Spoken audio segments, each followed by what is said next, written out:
మన ప్రయాణంలో కొన్నిసార్లు మనం ఊహించని శోధనల్లో పడతాం. మనం అనుకోము అలా చేయాలని, మనకిష్టం లేదు అలా ప్రవర్తించాలని. అన్ఎక్స్పెక్టెడ్ అలా జరిగింది.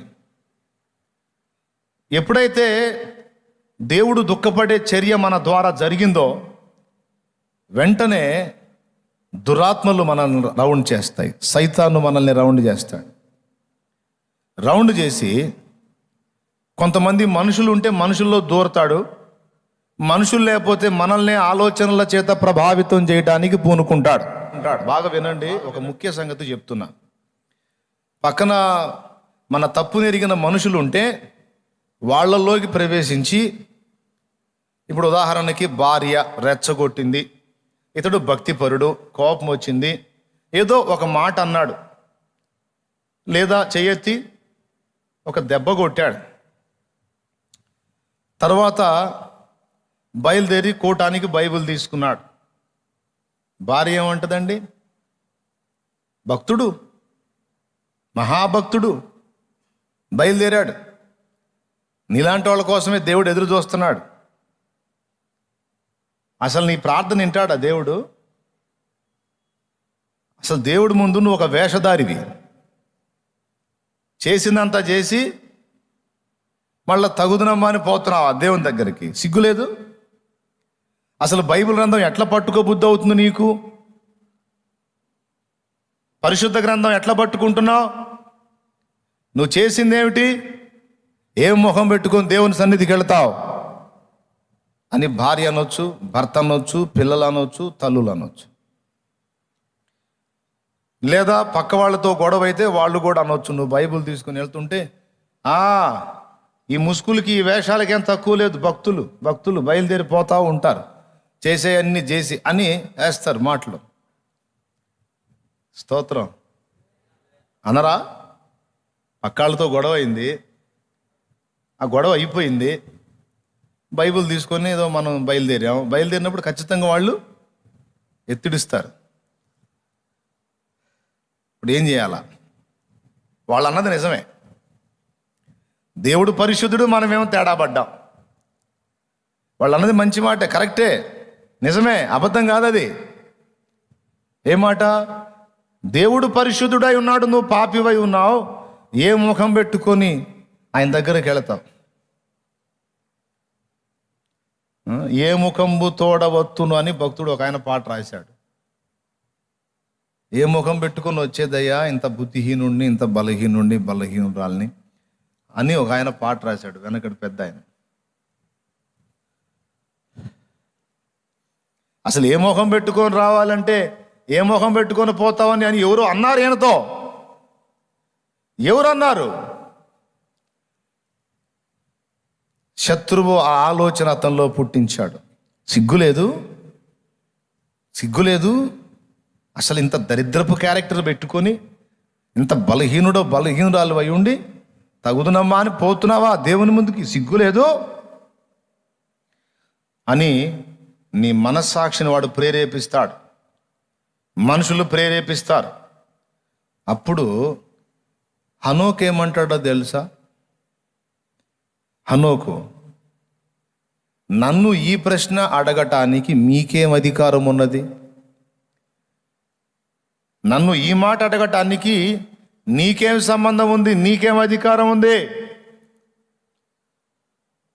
ఒరే సైతాన్, ఓ దురాత్మలారా, నాకు ఇట్టి ఆలోచనలు పుట్టిస్తున్నారు, నన్ను ఇలా ప్రశ్నిస్తున్నారు, మీకేం అధికారం ఉంది? అడిగితే ఏ ముఖం పెట్టుకొని వస్తున్నావురా సిగ్గులేనోడా అని అడిగితే, నన్ను ప్రేమించి సృష్టించి నా కోసం ప్రాణం పెట్టి తిరిగి లేచినవాడు అడగాలి, నన్ను పోషిస్తున్నవాడు అడగాలి. అంతే కదా? బయటవాడు ఎవడన్నా వచ్చి మన స్త్రీతో పెత్తనం చేసేటట్టు మాట్లాడుతున్నాడు అనుకో, ఆమె ఏమంటది? నువ్వెవడివిరా నన్ను కంట్రోల్ చేయటానికి? నువ్వెవడు అసలు అంటే ఆ అధికారం తన భర్తకే, ఇంకెవడు కంట్రోల్ చేయటానికి లేదు.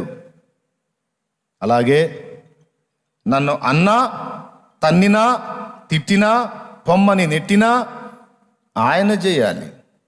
మీరెవరు? ఏ ముఖం పెట్టుకొని పోతున్నావు, సిగ్గులేదు అంటే అడగటానికి నువ్వెవరివి? సిగ్గు ఉందో లేదో ఆయన దగ్గరే తేల్చుకుంటా. భక్తుడు ఏం పాడాడు? ఏ ముఖంబు తోడవత్తును అని కదా పాడాడు. దేవుడు అంటాడు నీ ముఖంతోనే రాయ్యా అంటాడు. దేవునికి స్తోత్రం, హల్లెలూయా. ఏ ముఖం పెట్టుకొని వచ్చేది? నీ ముఖమే పెట్టుకొని రా, ఇంకొక ముఖమేమో అవసరం లేదు. నేను దేవుని ప్రేమను నమ్ముచున్నాను. క్షమించే విశాల హృదయం నా దేవునికి ఉంది. నా పొరపాటును అర్థం చేసుకొని మన్నించి, పోనీ బేట క్షమిస్తున్నాను, ఇంకొక మారు చేయొద్దని నన్ను దీవించే విశాలమైన మనసు నా తండ్రికి ఉంది. అందుకనే బరి తెగించెట్ట తయారయ్యారు అని కాదు. పాపము నిండిన జగతిలో, సమాజంలో నేను బ్రతుకుతున్నాను. ఆ పాప ఆకర్షణకు లోనైన నా దేహంలో నేను బ్రతికీడుస్తున్నాను. నాకుగా ఇష్టము లేదు. కానీ నన్ను చుట్టుముడుతున్న శోధనల వలన ఎక్కడో చోట, ఏదో సందర్భంలో ఎక్కడో చోట నేను బలహీనపడుతున్నాను. అలా పడకుండా నిలవడానికి నా వంతు నేను కృషి చేస్తున్నా, ఇది దేవుడికి తెలుసు. నా వంతు నేను తప్పించుకోవడానికి ప్రయత్నం చేస్తున్నా, ఇది దేవుడు చూస్తున్నాడు. ఎంత తప్పించుకుందామని ప్రయత్నం చేసి జాగ్రత్తలు తీసుకున్నా, ఎక్కడో చోట జారి పడుతున్నా, ఇది నా దేవునికి తెలియదా? నా బిడ్డ పోరాడుతున్నాడా లేదా, పోరాడుతుందా లేదా అనేది నా దేవుడు చూడట్లేదా? చూస్తున్నాడు.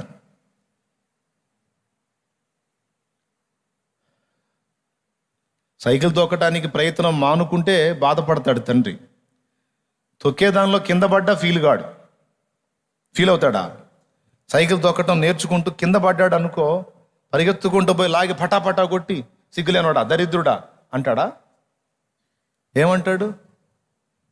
నవ్వుతాడు. కింద పడి ఈడు ఏడుస్తూ ఉంటే ఆయన నవ్వుతాడు. ఇంకా నా వల్ల కాదు అని ఆయన అంటా ఉంటే, ఒరే ఎంత పిచ్చోడిరా నువ్వు అంటే, 1-2 సార్లు పడితే ఇంకా కూర్చొని ఏడుస్తావా? అట్లా ఏడిస్తే ఇంకా ఇంక నేను తొక్కను అంటే, నీ బ్రతుకులో సైకిల్ రాదురా నీకు. లే ఎచ్చా మొహం లే, చెయ్యి పట్టి వెన్ను తట్టి ఆలోచన చెప్పి నిలబెట్టి మరలా ప్రయత్నించంటాడు. అది తండ్రి మనస్సు. మరలా ప్రయత్నించు. నేను గమనిస్తానే ఉన్నా, నువ్వు సైకిల్ని నిలబెట్టడానికి ప్రయత్నం చేస్తున్నావు, నాకు అర్థమవుతుంది. ఆ ప్రయత్నంలో బలహీనపడ్డావు. అయినా మానొద్దు, మళ్ళా మొదలుపెట్టు. కొంతమంది నన్ను అడుగుతారు, అన్నా ఒక బలహీనత ఉంది, మానలేకపోతున్నానన్నా ఎలా మానాలన్నా అంటే, నేను ఒకసారి అడిగాను, మానలేకపోతున్నానంటే మానటానికి ట్రై చేస్తున్నావా అన్నాను. ప్రయత్నం చేస్తానే ఉన్నానన్నా అన్నది. అట్లయితే ఖచ్చితంగా మానుకుంటావు పో అన్నా. దేవునికి స్తోత్రం కలుగును గాక. ఎందుకంటే కృషి చేస్తున్నావు, నీ వంతు మానటానికి. అంటే నువ్వు చేసేది తప్పని తెలుస్తుంది, నీకు అసహ్యం కలుగుతుంది, ఆ మనస్సాక్షి గద్దిస్తుంది, ఆత్మ గద్దింపు పొందుతున్నావు, ఇష్టం లేదు నీకు. నీ వంతుగా తప్పించుకోవటానికి ప్రయత్నం చేస్తున్నావు. ఇదంతా దేవుడు కనిపెడతాడు. అసలు ప్రయత్నం అనేది వీడి దగ్గర ఉందా, ఈమె దగ్గర ఉందా, లేకపోతే రాజీ పడిపోతున్నాడా, తప్పించుకోవటానికి తన వంతు ప్రయత్నం చేస్తున్నాడా అనేది చూస్తాడు. ప్రయత్నం అంటూ ఉంది అంటే ఇక దాన్ని దేవుడు నువ్వు గెలిచినట్టుగానే తీసుకుంటాడు. ప్రయత్నం మానేసి ఇక మన వల్ల కాదు అని రాజీ పడ్డావు అనుకో, అప్పుడు ఇక ఓడిపోయిన లెక్కలో వేస్తాడు. అంటే తొక్కటం ఆపేసి ఇక నేను తొక్కను, నాకు రాదు అన్నట్టు అన్నమాట. ఇక వాడు జన్మలో సైకిల్ తొక్కడు. ఆశ ఉంది, కింద పడుతున్నాడు, నిరాశ వస్తుంది. అప్పుడు తండ్రి ఏం చేస్తాడు? లే మళ్ళీ ట్రై చేయి. ఇప్పటికి 3 సార్లు పడ్డా, అరే ఇంకా 30 సార్లు పడితేనేవిరా, పడాలా, పడితేనే అనుభవం వచ్చింది, లే మొదలుపెట్ట మళ్ళా అని మళ్ళా తొక్కిస్తాడు. అలా తొక్కగా చివరికి ఒకరోజు నువ్వు నిలబట్టమే కాదు, ముందు ఒకడిని వెనకొకడిని కూర్చోబెట్టుకుని కూడా తొక్కగలుగుతావు. కొట్టో గట్టిగా కొట్టో.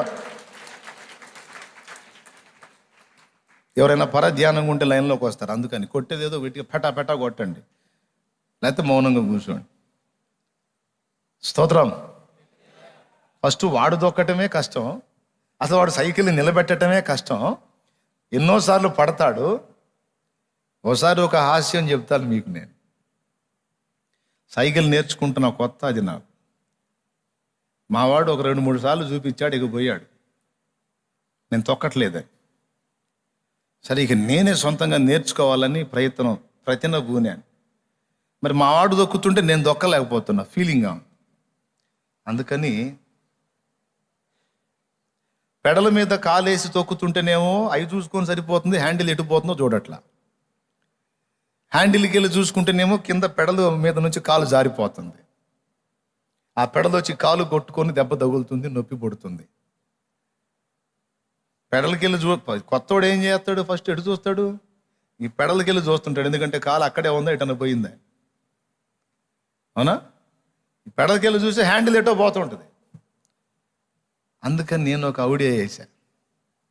మా హైవే రోడ్డు బాగా ఎత్తు ఉంటుంది, మా బజారు ఉంది, పొడవు బజారు. ఆ హైవే రోడ్డు ఎత్తు, అక్కడి నుంచి మెరకపోసారు ఇట్లాగా. అక్కడి నుంచి బళ్ళు దిగి రావటానికి స్లోపుగా అది మెరకపోసారు. నేను హైవే మీదకి వెళ్ళా సైకిల్ తీసుకొని. ఇప్పుడు మనం తొక్కే అవసరం ఉండదు, జస్ట్ పెడల మీద అలా కాళ్ళు పెట్టి ఇలా పట్టుకుంటే చాలు, అదే పోతుంటుంది. చూసారా ఆవిడ? బాగుంది కదా.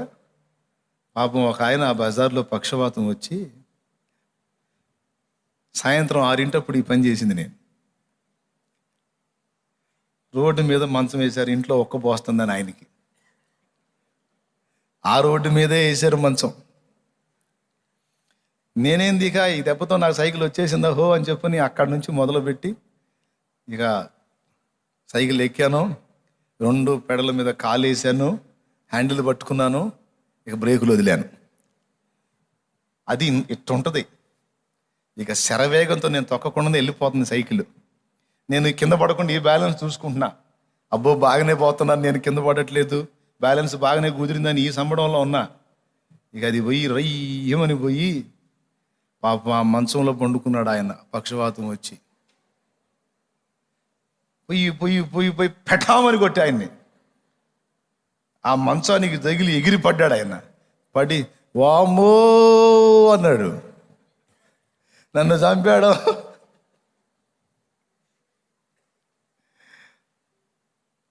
నేను కూడా కింద పడ్డా. మరి అది అక్కడ బ్యాలెన్స్ కాల. ఇప్పుడు రోడ్డుకు ఏదన్నా అడ్డు వస్తే పక్కకి ఎలా తిప్పాలో తెలియదు, ఇలాగ పట్టుకొని పోతున్నా. సరిగ్గా మంచం అందుబాటులోకి వచ్చింది, అది కూడా ఆయన తల సరిగ్గా ఉంది.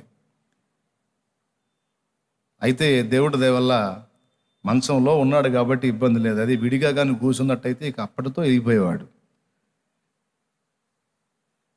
ఇక వాళ్ళందరూ నన్ను లేపి, సైకిల్ లేపి, ఎవరని చూస్తే ఫలానా వాళ్ళ అబ్బాయి. ఎవడరా నువ్వు, బుద్ధి లేదా, పిల్లోడిని బాబా అని పంపించారు. పాపం ముసలివాడిని చిన్నగా లోపలికి తీసుకెళ్ళారు. దేవునికి స్తోత్రం కలుగును గాక. హల్లెలూయా. అది చాలా అవమానం అనిపించి ఇంకా సైకిల్ తగ్గకూడదు అనిపించింది. మళ్ళీ మావాడు దొక్కుతా కనపడుతున్నాడు. అంత కాకపోతే ఈసారి బజార్లో కాదు కానీ ఇంకో దగ్గర చూసుకుందామని ఇంకో దగ్గర చిన్న సైకిల్ తీసుకున్నా. చిన్న సైకిల్ తీసుకొని దాని మీద వెనక కూర్చొని హ్యాండిల్ పట్టుకొని తొక్కడానికి చిన్నగా ప్రయత్నం చేసి మొత్తం మీద ఎట్టకేళ్లకు సైకిల్ నేర్చుకున్నా. సైకిల్ మొదట తాను దాన్ని నిలపటమే కష్టం, తను దాని మీద సింగిల్గా నడపటమే కష్టం. కానీ కొద్ది కాలం సాధన తర్వాత, బాగా వినాలి, కొద్ది కాలం సాధన తర్వాత తానొక్కడే కాదు అనేక మందిని ఎక్కించుకొని తొక్కగలిగేంత స్థాయిలోకి వెళ్ళిపోతాడు ఒక మనిషి. అనేక మందిని అంటే 100 మందిని ఎక్కించుకోవడానికి కాదు, తడవకిద్దరిని ఎంతమందినైనా చేరవేయగలుగుతాడా లేదా?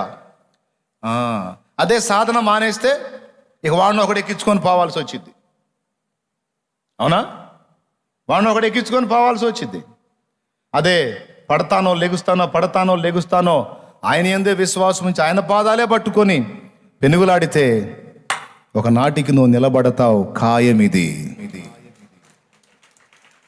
చెప్పు గట్టిగా స్తోత్రం చెప్పు. అస్సలు నీకు డౌటే అక్కర్లేదు, నా వల్ల కాదేమో, నిలవలేనేమో, నేను తేడా పడతానేమో, వీక్ అవుతున్నాను, అది ఇదని సైకిల్ కానీ తొక్కడం చేతగానోడు ఆడబడేసి కింద కూర్చొని ఏడిసినట్టు ఏడవ్వా. దేవుడు అసలు నిన్ను అలాగ అనడు. దద్దమ్మ సిగ్గు లేదా అట్ట ఇట్ట అనడు. వెన్ను తడతాడు, లే పెట్టాలే జారిపడ్డాం, హ్యాండిల్ చూసుకో, ఇట్లా చెయ్యి ఇట్లా చెయ్యి అని చెప్పని సలహాలు చెప్పి మళ్ళా లైన్లో పెడతాడు. ఇది నమ్మాలి మనం. కానీ దేవుణ్ణి అలా నమ్మకుండా సైతానుగాడు శోధిస్తాడు. ఏ మొహం పెట్టుకొని పోతావు, ఏ మొహం పెట్టుకొని పోతావు అంటే పురుషోత్తం గారు పాడినట్టు పాడాలి. ఏ మొహమే ఉంది, నా మొహమే. ఏమని చెబుతున్నాడండి? ఎన్న సఖ్యముగా నీ పాపములన్నీ మోపుగా వీపు పైబడి ఉన్నవి ఇదే, నడలేక తొట్టిల్లు చున్నవాడను నన్ను దయగను, నేను ఎలాగున్నానో అలాగే నీ దగ్గరకు వస్తున్నాను, నన్ను కనికరించు, నీ రక్తముతో నన్ను గడుగయ్యా అని ఆ మహానుభావుడు ఏడ్చి పాడాడు. అది విశ్వాసం ఉంచుట. సైతాను మాటల మీద నమ్మకం ఉంచి దేవుడికి దూరం అయితే అవిశ్వాస లెక్కలోకి వెళ్ళిపోతా. అంటే దేవుని ప్రేమను నీవు సందేహించినట్లు అవుతుంది. దేవుని విశ్వసించటం అంటే ఆయన కార్యాలు చేసే శక్తిని విశ్వసించటం మాత్రమే కాదు, ఆయన ఇచ్చే రక్షణ విషయమై మాత్రమే విశ్వసించుట కాదు. అసలు ఆయన నిన్ను ఎంత ప్రేమిస్తున్నాడో ముందు నువ్వు అది నమ్మాలి. దేవుడు నన్ను అమితముగా ప్రేమిస్తున్నాడు. నేనంటే ఆయనకి ఎంత ప్రేమ అంటే చచ్చిపోయేంత ప్రేమ. చచ్చిపోయేంత కాదు, చచ్చిపోయినంత ప్రేమ. ఇంతగా నన్ను ప్రేమించే నా తండ్రి నన్ను అర్థం చేసుకోడా? నిశ్చయంగా నన్ను అర్థం చేసుకోగలడు. నా మట్టుకు నేను ప్రయత్నిస్తున్నాను, పోరాడుతున్నాను. పాపమును అసహించుకొని దాని జోలి ఏమీ ఇక లేకుండా నేను పోరాడుతున్నాను. ఆయనను నన్ను అంటుతుంది గనుక నేను సైతాను స్వరానికి రెస్పెక్ట్ ఇవ్వను. ఎందుకంటే వాడు నన్ను దేవుడి నుంచి దూరం చేయడానికి మాట్లాడతాడు. మంచి మాటల్లా కనపడే దూరం చేసే మాటలై ఆ పరిశుద్ధుని దగ్గరికి, ఆ పవిత్రుని దగ్గరికి, అంత ప్రేమమైన దగ్గరికి, ఇంత పాపివి నువ్వు, బాబా ఎంత కరెక్ట్గా ఉందో చూడు. ఎట్లా పోతావు అంటే నువ్వెవరివి నాయన, నీకేం సంబంధం? ఇవన్నీ ఆయన అనమను, నన్ను నా దేవుణ్ణి అనమను, అప్పుడు మానుకుంటాను నేను. ఒరే ఇంత పరిశుద్ధుణ్ణి, ఇంత పవిత్రుణ్ణి, ఇంత నీతిమంతుణ్ణి నా దగ్గరికి సిగ్గు లేదంట్రా వచ్చావు అని ఆయన అనమను, అప్పుడు ఆగుతా. నువ్వెవడివిరా నాకు చెప్పడానికి? ఏ మనుషునితో అయినా సరే అదే చెప్పాలి. నువ్వెవరివి నన్ను ఆగమనటానికి? నా దేవుడు నన్ను అంటే అప్పుడు ఆగుతా. కానీ ఆయన అనడం, నా యొద్దకు వచ్చు వారిని నేను ఎంత మాత్రము బయటకు త్రోసివేయనన్నాడు. నువ్వు కింద పడి కూడా మళ్ళా పోయి ఆయన దగ్గర కూర్చున్నావంటే ఆయనకి ఏమర్థమవుతుంది? పాపం వీడి వంతు వీడు ప్రయత్నం చేస్తున్నాడు, పాపం బలహీన పడ్డాడు, అయినప్పటికీ నా ప్రేమను నమ్మాడు, నేను క్షమిస్తానని నమ్మాడు, మళ్ళీ అవకాశం ఇస్తానని నమ్మాడు, అందుకే నా దగ్గరకు వచ్చాడు. పోన్రా బాబు ఇంక చేయకు, జాగ్రత్తగా చేయి, మళ్ళా సాధన చేయి, మళ్ళా ప్రయత్నం చేయి. నీకు ఈ కారణాల చేత చిక్కుపడుతున్నావురా, అలా ఆ సమయం ఇయ్యకురా బాబు, తప్పించుకోరయ్యా, తప్పించుకోమ్మా, ఆ స్పాట్లోకి వెళ్ళకు. అక్కడికి వెళ్ళినప్పుడు నువ్వు శోధించబడుతున్నావు, వెళ్ళొద్దు, ఆ వాతావరణం ఏర్పరచుకోకుండా జాగ్రత్త పడు అని చెప్పి, బుద్ధి చెప్పి, మళ్ళీ సలహా చెప్పి పంపిస్తాడు. అంతేగాని ఛీ పో అనే కఠినాత్ముడు నా దేవుడు కాడు అని హనోకు నమ్మాడు. అది దేవునికి ఇష్టమైంది. తప్పిపోయిన కుమారుడు డబ్బులన్నీ తీసుకెళ్ళి వేశ్యలతో తగలబెట్టి, పనికిమాలిన వ్యాపారాలన్నీ చేసి, దుర్వ్యాపారాలు చేసి, దరిద్ర కొట్టు స్నేహాలతో తిరిగి అన్ని నాశనం చేసి ఇంటికి వస్తున్నాడు. తండ్రి ఏమనాలి? ఆ వెధవ వస్తున్నాడు, నా గడప తొక్కటానికి వీల్లేదు, పొండి, వాడి ముఖం కూడా చూడండి అని చెప్పండి. దరిద్రుడు కష్టార్జితం అంతా తీసుకెళ్ళి నాశనం చేసి వచ్చాడు. సిగ్గు లేకుండా భిక్షగాడి గెటప్ వేసుకొని వస్తున్నాడు. వెధవ, నా నుండి దూరం అయితే ఎవడి బతుకైనా అంతే. పొమ్మనో ఆ వెధవని, దరిద్రుణ్ణి, వాడి ముఖం కూడా నేను చూడను, పొమ్మనో అని చెప్పాడా? అలా చూపిస్తాడు సైతానుగాడు మనకి. దేవుణ్ణి అలా చూపిస్తాడు సైతానుగాడు. దేవుణ్ణి మనకు అలా చూపించడానికి ట్రై చేస్తాడు. అట్లా చూడొద్దు. మరేం చేశాడు తండ్రి? అరే వాళ్ళంత దూరంలో ఉండగా పని వాళ్ళు గుర్తుపట్టలేదు, బజారోళ్ళు గుర్తుపట్టలేదు, ఎవరు కనుగొనలేదు. అల్లంత దూరంలో ఉండగానే దిగ్గున లేచి ఆనందంగా కళ్ళు వెలిగిపోయినాయి. పెద్దవాడు పరిగెత్తుకుంటా వెళ్తున్నాడు. పనివాళ్ళు వెంటబడ్డారు. అయ్యగారు పడిపోతారు, ఏమిటి ఈ ఆనందం, ఏమిటి ఈ పరుగేమిటి అంటే చెప్పట్లా, పరిగెత్తుతూనే ఉన్నాడు. అన్నీ నష్టపుచ్చి తగలబెట్టి పాడుపాడైపోయి భిక్షగాళ్ళలాగా అయిపోయి వచ్చిన కొడుకును చూసుకొని పరిగెత్తుకుంటా వెళ్ళి అమాంతం కౌగిలించుకొని మెడ మీద పడి ముద్దులు పెట్టుకుంటున్నాడు ఆ పిచ్చి తండ్రి.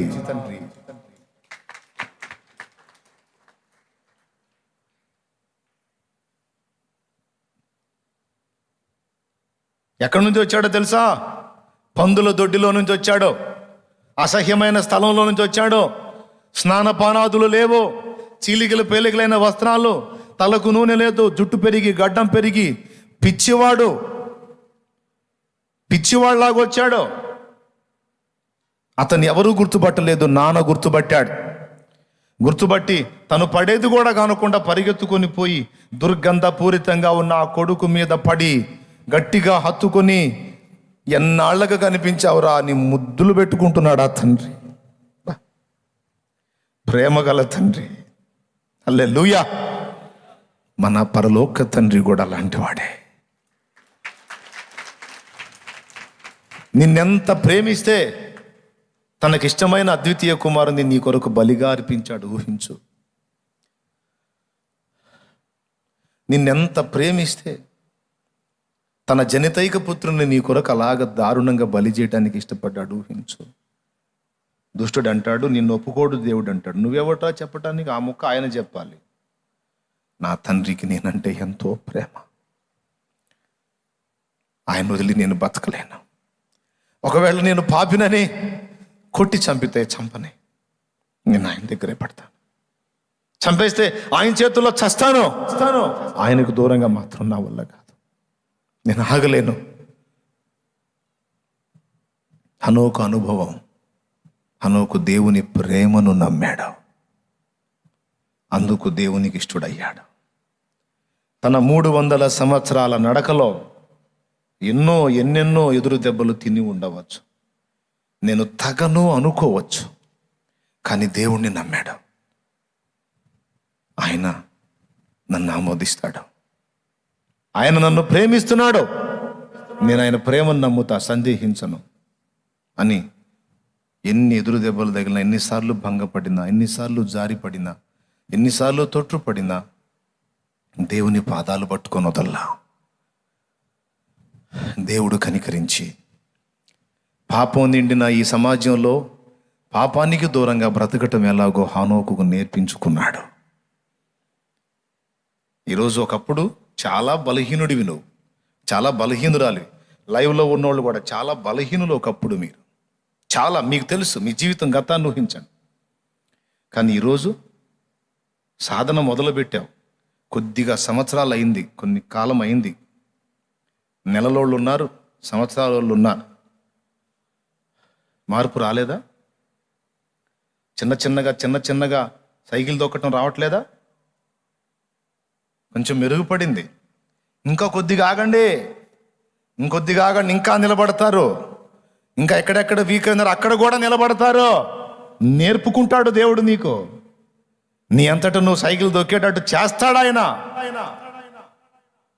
అంతేకాదు, నీ అంతటా నువ్వు నిలిచి సైకిల్ తొక్కటమే కాదు, నువ్వు మరికొంతమందిని నడిపించగలిగేంత శక్తిలోనికి నేను తీసుకొస్తాడు ఆయన. మరికొంతమందిని నువ్వు ప్రభావితం చేసేటట్టు ఆయన శక్తి నీకు అనుగ్రహించి నిన్ను అలాగ రెడీ చేస్తాడు.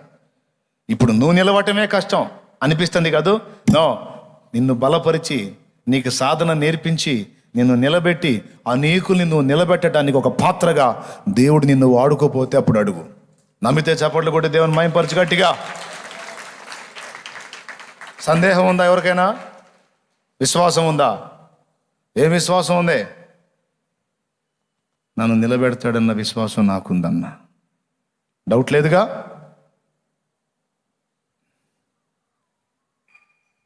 ఆలోచనల్లో, చేతల్లో, క్రియల్లో ఎక్కడన్నా తొట్టుపడిన అనుభవాలు నీ జీవితంలో పొడ చూపితే అవకాశం ఉన్నంత వరకు వాటి జోలికి పోకుండా జాగ్రత్త పడు. ఎందుకంటే అదొక మానసిక క్షోభ. తొట్టుపడి దేవుడు కనికరిస్తాడు, దేవుని వైపు మళ్ళుకోవచ్చని తొట్టు పడటానికి ప్రయత్నిస్తే మానసికంగా, శారీరకంగా గుల్ల అయిపోతావు. అందుకని ఆ గతి నీకు పట్టకుండా ఉన్నట్లు ముందే పాపాలకు దూరంగా జాగ్రత్తగా ఉండటానికి నీ వంతు కృషి నువ్వు చెయ్యి. అయినప్పటికీ కూడా ఎక్కడన్నా దుష్టుడు నిన్ను శోధిస్తే నువ్వు దేవుని వైపు మళ్ళుకునే విషయంలో దేవుని యందు విశ్వాసం ఉంచమని మాత్రం చెప్తున్నాను నేను. ప్రియులారా, ఈ విషయాలు ఒక్కటే కాదండి, ఇంకా చాలా సంగతుల్లో మనం హనోకు వలె దేవుని మీద ఆధారపడాలి. ఇందాక చెప్పాను, డ్రైవర్ సీట్లో నువ్వు కూర్చొని ఇప్పటిదాకా బ్రతుకు నడిపావు, అది ఖాళీ చేసి దేవునికి ఆ స్థానం ఇవ్వు. 65 సంవత్సరాల వయసు వచ్చిందాకా హనోకు బండిలో హనోకే డ్రైవరు. 65 ఏళ్ళు వచ్చిన తరువాత దేవుణ్ణి గుర్తెరిగాడు.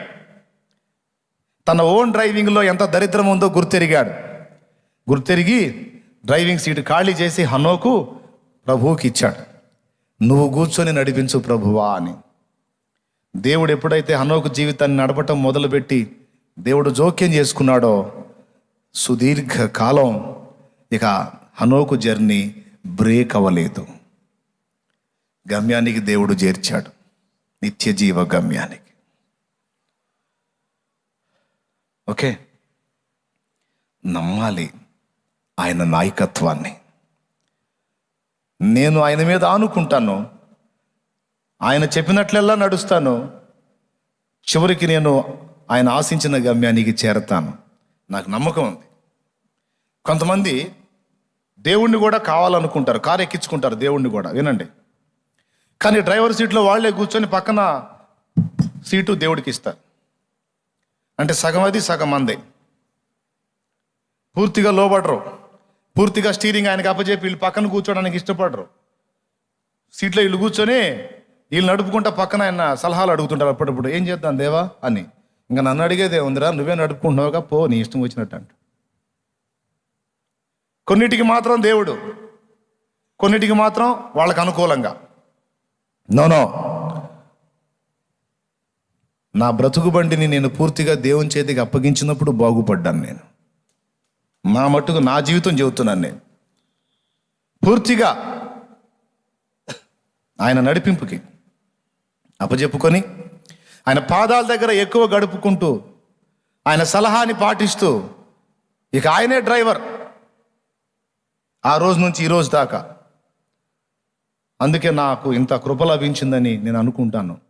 ఆయన నన్ను నడుపుచుండుటను బట్టియే నా బ్రతుకు పరిమళించింది. హల్లెలూయా. మీకు కూడా పరిమళించిన జీవితం కావాలి అంటే స్వచ్ఛందంగా మీ బ్రతుకు బండి స్టీరింగ్ని యేసయ్య చేతికి అప్పచెప్పండి. ఏంటి ఆయనకి అప్పచెప్పావంటే, నడిపిస్తాడు నా దేవుడు అని పాడండి. నీ భవిష్యత్తు శూన్యంగా నీకు కనపడుతుండొచ్చు, నీ నెక్స్ట్ స్టెప్ ఏమిటో నీకు అర్థం కాకపోతుండొచ్చు. నువ్వు దీనంగా దేవుని పాదాల దగ్గర కూర్చొని, దేవా నా జీవితం నీ చేతుల్లోనే పెట్టుకున్నాను, నీ మనసుకు తోచినట్లు నన్ను నడిపించు, నువ్వేం చేసినా నీ చిత్తమే ప్రభు, నీట ముంచినా పాల ముంచినా నువ్వే యేసయ్యా, ఇక నాకుగా వేరే ఆలోచనలు ఏమీ లేవయ్యా, నా జీవితంలో ఏది నువ్వు ముందుకు తీసుకొస్తావో, ఏది నీ చిత్తమని నువ్వు స్పష్టపరుస్తావా, ఆ అడుగు వేయటానికి నేను సిద్ధంగా ఉన్నానయ్యా, నీ వైపే చూస్తున్నాను, ఇక వేరు నిరీక్షణ లేదు ప్రవ్వా, నాకు నువ్వే నిరీక్షణ ఆధారం ప్రవ్వా అని నీ ప్రతి అడుగు విషయమై దేవుని కొరకు నువ్వు కాచుకున్నట్లయితే నేను చెప్తున్నా, అద్భుతమైన ఆశీర్వాదకరమైనటువంటి నడిపింపు దేవుడు నీకు అనుగ్రహిస్తాడు. ఒక మనిషిని నమ్మి మనిషి మీద ఆధారపడితే మనం ఖచ్చితంగా మోసపోవచ్చు. కానీ దేవుని నమ్మి దేవుని మీద ఆధారపడి నడవటం మొదలు పెడితే అలాంటి వ్యక్తి నాశనమైనట్టు చరిత్రలో లేదు. మనుషుల్ని నమ్మి సర్వనాశనమైన వాళ్ళు ఉన్నారు.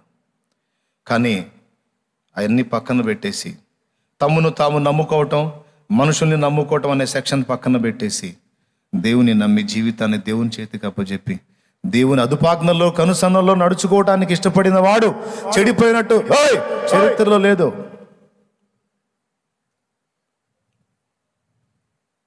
ఉందా? ఎవరు పాడైపోయారో చెప్పండి. దేవుని నడిపింపులో చరిత్ర పుటల్లోకి ఎక్కారు, ధన్యజీవులు అయ్యారు. వేల లక్షల మందికి దీవెనకరంగా మార్చబడ్డాయి. వారి జీవితాలు మాదిరైనాయి. దేవుని సంకల్ప ప్రకారం రెడ్ ఇండియన్ల మధ్యలోకి సేవ చేయడానికి వెళ్ళాడు డేవిడ్ బ్రైనార్డ్.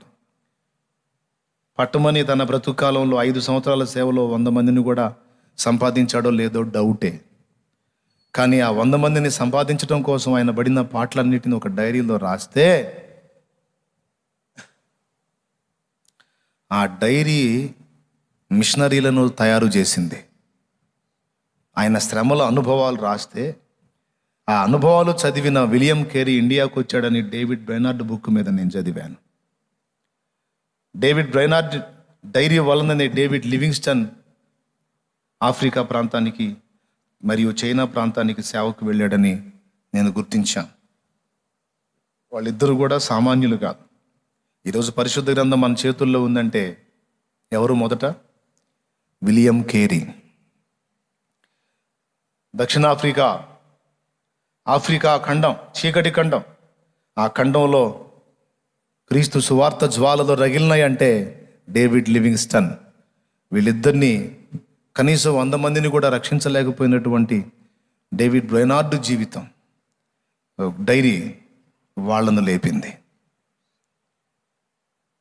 ఎంత దీవెన! దేవుని సంకల్ప ప్రకారం అడుగులు వేసిన వాడు తను ఉండి చెప్పాల్సిన అవసరంలో తను వెళ్ళిపోయిన తర్వాత ఆయన రాసిన బుక్ గొప్ప గొప్ప మిషనరీలను తయారు చేసి లక్షల కోట్ల మందికి ఆశీర్వాదకరంగా మార్చిపడేసింది. ఏ చరిత్రలో చెబుతావు దేవుణ్ణి నమ్మి పాడైపోయినాడని? ఏ గ్రంథంలో చెప్తావు దేవుణ్ణి నమ్మి భ్రష్టు పట్టాడని? ఎవడో సైతాను సంబంధులైన మనుషులు అంటారు, దేవుణ్ణి నమ్ముకున్నాక ఇట్ట అయిపోయావురా నువ్వు అన్నోడు దెయ్యమే.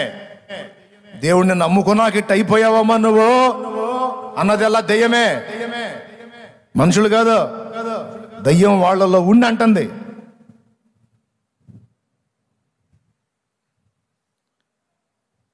చరిత్రలో లేదు. సర్వనాశనం అయిపోయినటువంటి జీవితాలు సైతం ఆయన పాదాలను పట్టుకున్నప్పుడు మోడులు మళ్ళా క్రొత్త చిగుర్లు పెట్టినాయి. చేదుతో నిండిపోయిన జీవిత అనుభవాలు ఆయన పాదాలు పట్టుకున్నప్పుడు మధురమైన అనుభవాలుగా మారిపోయినాయి. మారాని మధురంగా చేసిన మన ప్రభు, చేదును మధురంగా తీయదనంగా మార్చగలిగిన మన దేవుడు మన బ్రతుకుల్లో చేదును కూడా అలా మార్చడానికి సమర్థుడని గుర్తెరిగి ఆయన చేతులకు మీ జీవితాలు సమర్పించండి. దేవుని విశ్వసించండి. నీ రక్షణకు విశ్వాసమే ఆధారం. అంతేకాదు, నీ క్షమాపణకు, నీ దిద్దుబాటుకు, నీ భక్తి సాధనకు ఆయన ప్రేమను విశ్వసించుటయే ఆధారం. సైతాను సంబంధులకి ఎడమివ్వబాకు. జారిపడిన దేవుని పాదాలే కౌగిలించుకో. తప్పిపోయిన కుమారుడు తన తండ్రి ప్రేమ గలవాడని నమ్మాడు. అలా నమ్మి వచ్చినందుకు సంతోషించాడు నాన్న. వెంటనే పరిగెత్తుకొని పోయి మెడ మీద పడి ముద్దులు పెట్టి ఏమన్నాడు? వీని వస్త్రాలు తీసివేయండి అన్నాడు.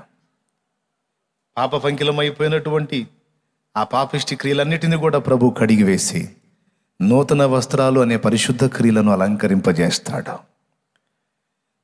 పందుల దొడ్డిలో దుర్గంధపూరితమైన స్థితిలో ఉండి వచ్చినటువంటి కొడుకుని శుభ్రపరిచి పరిమళ తైలం తన మీద పోయించాడు.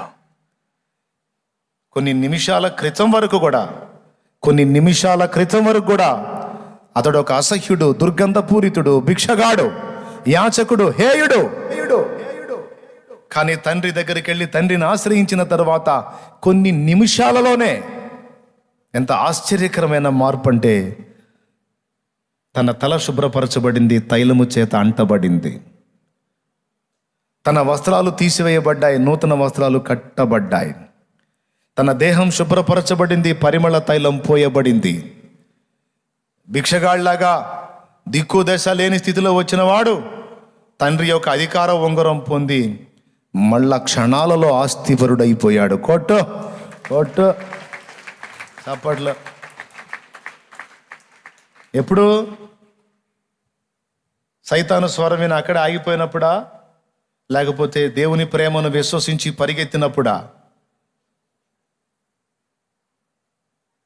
తండ్రి ప్రేమను విశ్వసించి పరిగెత్తినప్పుడా? ఎప్పుడు వచ్చింది ఆ కృప?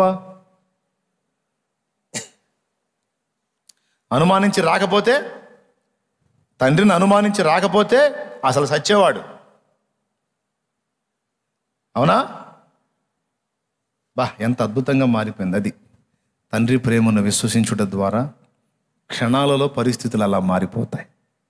కాబట్టి నమ్మండి, ఆయన్ని హత్తుకోండి, ఆయన ఇచ్చే రక్షణ, ఆయన ప్రాణత్యాగాన్ని విశ్వసించండి.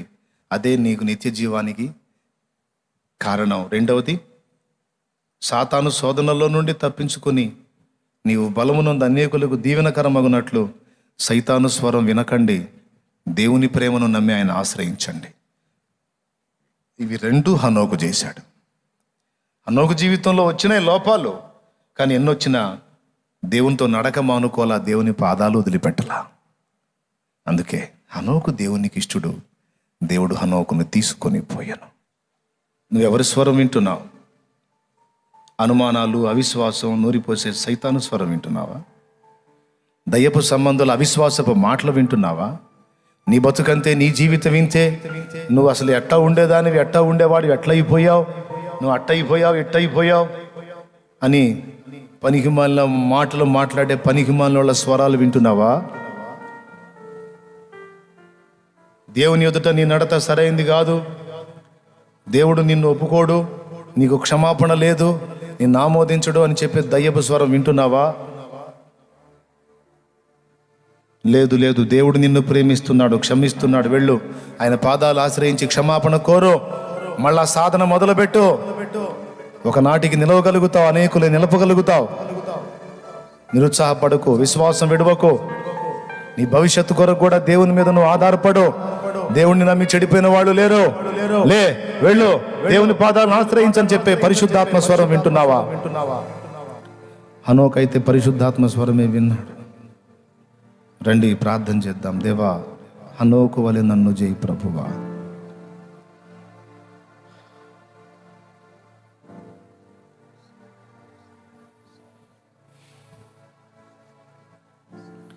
నన్ను కనికరించు ప్రభువా, నన్ను కనికరించు ప్రభువా. బలహీన పడి తినయ్యా, జారి పడి తిని ప్రభువా.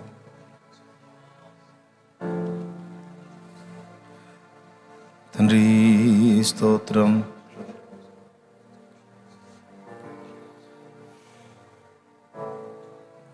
అందరూ కూడా ఆయన ప్రేమని నమ్ముచున్నారా? ఆయన ఇచ్చు రక్షణను నమ్ముచున్నారా?